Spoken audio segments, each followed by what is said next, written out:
Hello everyone, welcome to easy grammar. আজ আমরা part of স্পিচের একটি গুরুত্বপূর্ণ পার্ট বা অংশ কনজাংশন সম্পর্কে আলোচনা করব। কনজাংশন কি? কনজাংশন হচ্ছে সেই শব্দ যার দ্বারা দুটি শব্দকে, দুটি বাক্যকে এবং একটি শব্দের সাথে একটি বাক্যকে যুক্ত করা যায়। আর মাথায় রাখতে হবে কনজাংশন কিন্তু সমগোত্রীয় পার্ট অফ স্পিচের ওয়ার্ডগুলোকেই যুক্ত করে। যেমন নাউনের সাথে নাউনকে যোগ করে, প্রোনাউনের সাথে নাউনকে যোগ করে, কারণ নাউন আর প্রোনাউন একই, নাউনের পরিবর্তে প্রোনাউন বসে। প্রোনাউনের সাথে প্রোনাউনকে যুক্ত করে, ভার্বের সাথে ভার্বকে যুক্ত করে, অ্যাডজেক্টিভের সাথে অ্যাডজেক্টিভকে যুক্ত করে, অ্যাডভার্বের সাথে অ্যাডভার্বকে যুক্ত করে এবং অকেশনালি বা রেয়ারলি প্রিপোজিশনের সাথে প্রিপোজিশনকে যুক্ত করে।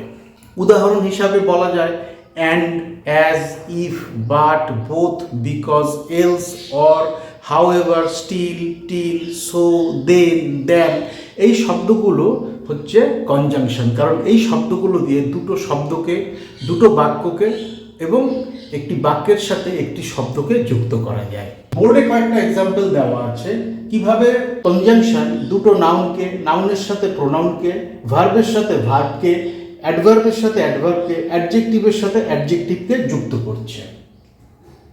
নাউনের সাথে নাউনকে কিভাবে যুক্ত করছে? Robin and Sujit are going to school. Robin and Sujit, and conjunction আগেই বলেছি। রবিন এবং Sujit are going to school, স্কুলে যাচ্ছে। রবিন নাউন, সুজিত নাউন, দুটো নাউনকে যোগ করলো। এই দুটো প্রপার নাউন, কারণ নির্দিষ্ট ব্যক্তির নাম উল্লেখ করা আছে। নাউনের সাথে প্রোনাউনকে কিভাবে যুক্ত করছে? আমি বলেছি যে কনজাংশন সচরাচর সমগোত্রীয় পার্ট অফ স্পিচ ওয়ার্ডগুলোকেই যুক্ত করে, কিন্তু নাউন আর প্রোনাউন যেহেতু একই, নাউনের পরিবর্তেই যেহেতু প্রোনাউন বসে, তাই এইখানে এই দুটোকে, নাউন এবং প্রোনাউনকে একই ধরা হচ্ছে। Subal and I do the work. Subal এবং আমি কাজটি করি, সুবলও করে আমিও করি। তাহলে এখানে সুবল হয়ে যাচ্ছে প্রপার নাউন এবং আমি, আই শব্দটা হচ্ছে প্রোনাউন। নাউনের সাথে প্রোনাউনকে যুক্ত করলো। আর কনজাংশন এখানে হচ্ছে অ্যান্ড। প্রোনাউনের সাথে প্রোনাউনকে কিভাবে যুক্ত করছে? তুমি এবং সে স্বাগত। এখানে ইউ প্রোনাউন, শি প্রোনাউন যুক্ত হচ্ছে অ্যান্ড কনজাংশন দিয়ে। ভার্বের সাথে ভার্বকে যুক্ত করছে, ভার্বের সাথে ভার্বকে যুক্ত করছে। Reba will sing and dance. And হচ্ছে কনজাংশন, যা দিয়ে দুটো শব্দকে যোগ করা হলো। ড্যান্স ভার্ব, সিং ভার্ব, গান এবং নাচ, দুটো ভার্বকে, দুটো ক্রিয়াকে যুক্ত করলো কনজাংশন। অ্যাডজেক্টিভের সাথে অ্যাডজেক্টিভকে যুক্ত করছে। কবির ইজ লিন বাট অ্যাগ্রেসিভ। কবির রোগা পাতলা কিন্তু আক্রমণাত্মক। তাহলে এই লিন শব্দটা দিয়ে কবিরের গঠন বোঝাচ্ছে, শারীরিক গঠন, একটা নাউনের শারীরিক গঠন বা প্রকৃতি বা শেপ বোঝানো হচ্ছে। ফলে এই লিন শব্দটা হচ্ছে অ্যাডজেক্টিভ। অ্যাগ্রেসিভ আক্রমণাত্মক, চরিত্র বোঝানো হচ্ছে, তাই এটাও অ্যাডজেক্টিভ। দুটো অ্যাডজেক্টিভকে যোগ করছে বাট কনজাংশন। ফলে আমরা দেখে নিলাম দুটো অ্যাডজেক্টিভকে যুক্ত করতে পারে কনজাংশন। অ্যাডভার্বের সাথে অ্যাডভার্বকে কিভাবে যুক্ত করছে? He typed the letter slowly but accurately. সে চিঠিটি টাইপ করেছে ধীরে ধীরে কিন্তু নিখুঁতভাবে, কোনো ভুল হয়নি। এই কিভাবে করে? যে শব্দ দিয়ে একটা ভার্বকে মডিফাই করা যায় বা বিশেষিত করা যায় তাকে বলা হয় অ্যাডভার্ব। তাই এখানে টাইপ শব্দটা হচ্ছে ভার্ব, তাকে, একটা ক্রিয়াকে মডিফাই করলো স্লোলি, ধীরে ধীরে, ধীরে ধীরে টাইপ করেছে। অ্যাডভার্ব অফ ম্যানার, একটা অ্যাডভার্ব ক্রিয়াকে বিশেষিত করলো কিন্তু নিখুঁতভাবে। এই নিখুঁতভাবেটাও হচ্ছে অ্যাডভার্ব, কারণ এটাও একটা ক্রিয়াকে মডিফাই করছে। তাহলে দুটো অ্যাডভার্বকে আমরা কনজাংশন বাট দিয়ে যুক্ত করে দিলাম। Bird flies through and through the air, দুটো প্রিপোজিশনকে অ্যান্ড কনজাংশনটা যুক্ত করলো। তাহলে আমরা দেখলাম কিভাবে সমগোত্রীয় পার্ট অফ স্পিচকে কনজাংশন যুক্ত করে। এবার আমরা দেখব কনজাংশন কত প্রকারের এবং কি কি।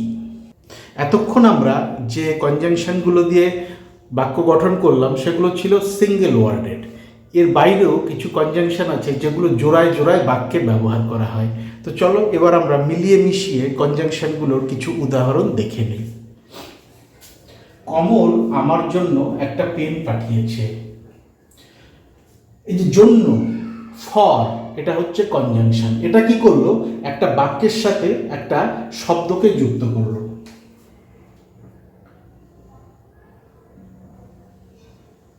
কমল হ্যাজ সেন্ট আ পেন। কমল একটা পেন পাঠিয়েছে, এটা তো একটা পরিপূর্ণ বাক্য হয়ে গেল। এবার এই বাক্যটার সাথে কনজাংশন ব্যবহার করে ফর, এটা হচ্ছে কনজাংশন ফর, তার জন্য পাঠিয়েছে, আমার জন্য পাঠিয়েছে, ফর মি, একটা প্রোনাউনকে যুক্ত করে দিলাম, বা সম্পূর্ণ বাক্যটার সাথে আমি কনজাংশন ব্যবহার করে একটা শব্দকে যুক্ত করলাম।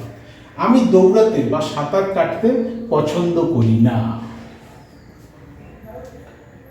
I do not like to run অথবা সাঁতার কাটতে।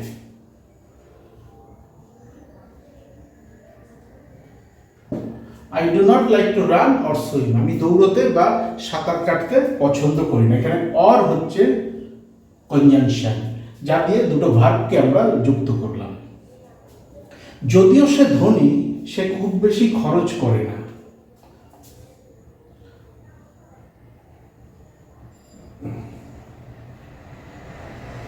Although he is rich, he does not spend although he is rich, he doesn't spend too much. যদিও সে ধনী, সে খুব বেশি খরচ করে না। এই although শব্দটা যদিও বৈপরীত্য বোঝানো। এখানে সে ধনী কিন্তু সে খুব একটা খরচ করে না, এখানে তার চরিত্রের একটা বৈপরীত্য বা কন্ট্রাস্ট বোঝানো হচ্ছে।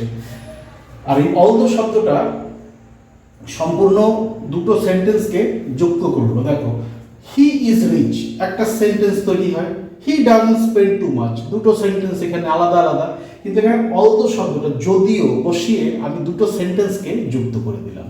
Although he is rich, he doesn't spend too much. এবার দেখো পরের সেন্টেন্সটা, হয় তুমি গাইবে নয়তো নাচবে। এখানে আমাদের সেই সব কনজাংশনগুলোকে আনতে হবে যেগুলো বাক্যে জোড়ায় জোড়ায় বসে। এদের বলা হয় কোরিলেটিভ কনজাংশন। কোরিলেটিভ কনজাংশনের উদাহরণ হচ্ছে so that, so so, not only but also, either or, neither নর, ইত্যাদি ইত্যাদি। তো চলো আমরা দেখে নিই। হয় তুমি গাইবে নয়তো নাচবে। Either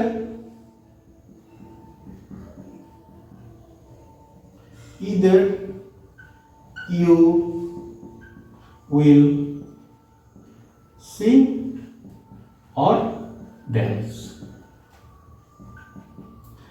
Either conjunction or conjunction, দুটো কনজাংশন বাক্যে জোড়ায় জোড়ায় বসে গেল। শুধু কমল নয়, তার ভাইও এসেছে।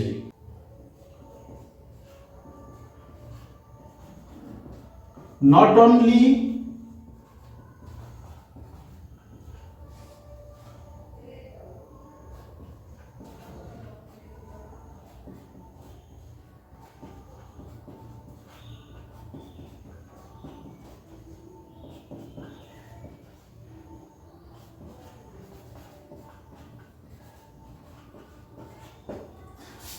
not only but also, not only Kamal but his brother has come also, শুধু কমল নয় তার ভাইও এসেছে। এখানে আমি অন্যভাবেও লিখতে পারতাম, not only Kamal but also his brother has come, তাহলে আরো সুবিধা হতো তোমাদের বুঝতে। এরকম ভাবেও লিখতে পারো, also his